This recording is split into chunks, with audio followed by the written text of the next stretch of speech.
Bonjour les taureaux, je reviens pour votre horoscope intemporel pour les 2 prochaines semaines. On va découvrir ensemble un petit peu finalement qu'est-ce que les cartes ont à nous révéler pour vous. On va commencer sans plus tarder. J'ai mélangé les cartes, évidemment je ne les ai pas vues, sinon c'est pas du tout, ça enlève tout le fun du tarot. On va découvrir ensemble la première carte qui nous parle de ce que vous amenez avec vous durant ces 2 prochaines semaines, en gros d'où vous venez. Waouh, ok. Vous venez d'un espace où vous avez eu envie soit de donner, soit de recevoir, ça dépend du contexte. Là, très clairement, on va aller voir ensuite les cartes en plus que je vais ajouter pour avoir plus d'infos. Moi, j'ai l'impression que c'est plutôt vous qui avez eu envie de donner. Ça pourrait être vraiment très littéralement de vous investir dans des causes peut-être humanitaires ou de sensibiliser, ça pourrait être typiquement sensibiliser l'entourage à consommer moins de produits emballés dans du plastique. Vraiment là je schématise, je caricature un peu presque, hein, mais il y a cette notion peut-être de vouloir sensibiliser l'entourage ou de vous sensibiliser, vouloir arrêter certains aliments qui sont un petit peu, on va dire, controversés, réduire la quantité de café que vous buvez ou peut-être si vous fumez, évidemment, je peux que vous encourager à arrêter. Mais c'est cette notion de essayer peut-être de réduire du coup la cigarette si vous fumez énormément, de manger plus sainement, de boire plus d'eau si vous buvez pas assez. Voilà, vous voyez, on est dans quelque chose ici du lifestyle comme on dit et du bien-être où j'ai l'impression qu'on mise sur vouloir améliorer son bien-être, sa vie de façon globale, son bien-être et on pourrait pousser jusqu'à dire son hygiène de vie. Là où vous êtes actuellement, c'est ça qui est intéressant. Ah bah vous avez peut-être pas trop eu le choix. Peut-être que la case prendre soin de soi et prendre soin de son alimentation et de son énergie en fait, même physique, hein, a été nécessaire. Peut-être réminition par rapport à quelque chose. Vous savez, pour ceux qui ne me connaîtraient pas, je ne traite pas tout ce qui est de près ou de loin touche à la santé parce que c'est des sujets trop importants et surtout qui sont pas du tout finalement dans mes compétences.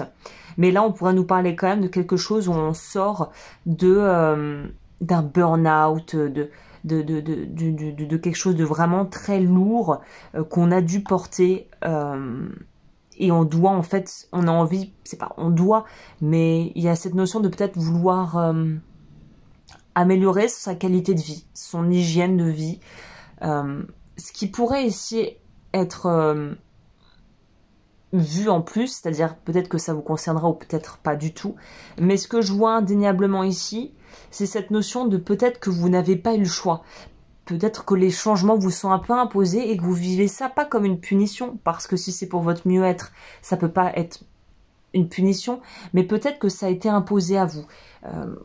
Qu'est-ce que je pourrais prendre comme exemple pour vraiment essayer d'étayer, de rendre mes propos plus tangibles?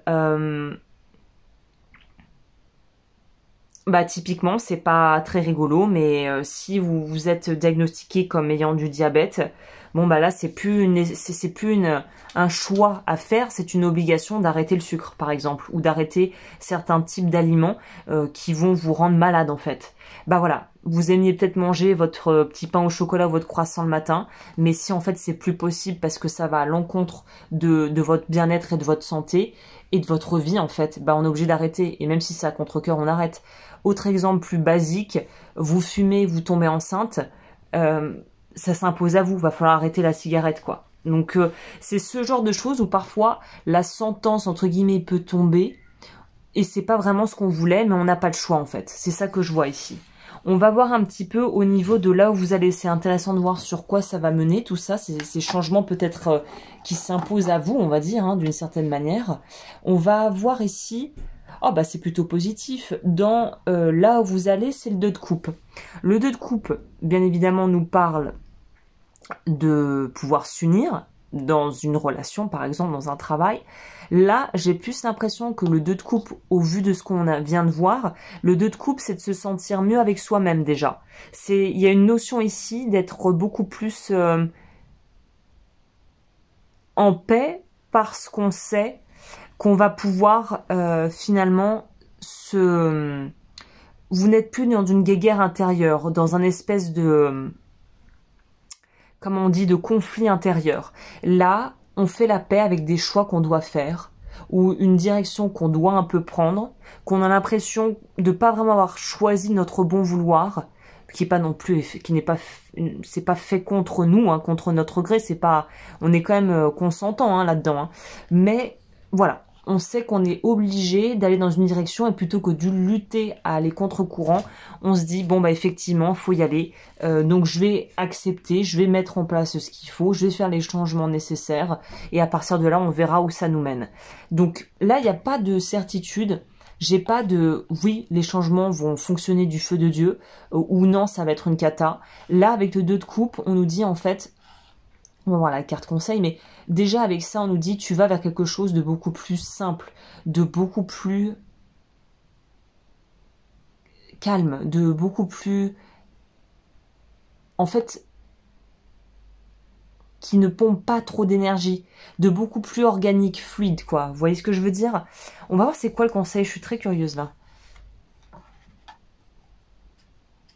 Le conseil, c'est de ne pas focaliser sur ce qu'on pense avoir perdu, mais de voir ce qu'on gagne. Surtout, par exemple, dans des choses, dans des régimes où on est obligé un petit peu de vraiment revoir son alimentation, par exemple, où on a l'impression qu'on est obligé de se priver, et on vit ça vraiment avec la mort de l'âme en se disant purée, mais mince, quoi, c'est pas ça que je veux. Ben, en fait, plutôt que de focaliser sur ce qu'on perd, c'est-à-dire certaines nourritures qu'on aimait, certaines habitudes, c'est de se dire, bah oui, mais ce que j'y gagne, c'est une meilleure peut-être alimentation. Perdre du poids va peut-être impliquer pouvoir faire plus de sport, faire plus de choses, être plus vivace, être plus mobile. Donc plutôt que de focaliser sur tout ce que vous perdez ou tout ce que vous avez l'impression de devoir lâcher, focalisez sur ce que vous allez gagner. Et c'est un truc un peu, un moyen de un petit peu, comment on dit, faire diversion, essayer de tromper un peu le cerveau à notre avantage en se disant, bah voilà, plutôt que de focaliser sur ce qui n'est plus là, on focalise sur ce qu'on a ou sur ce qu'on crée en fait.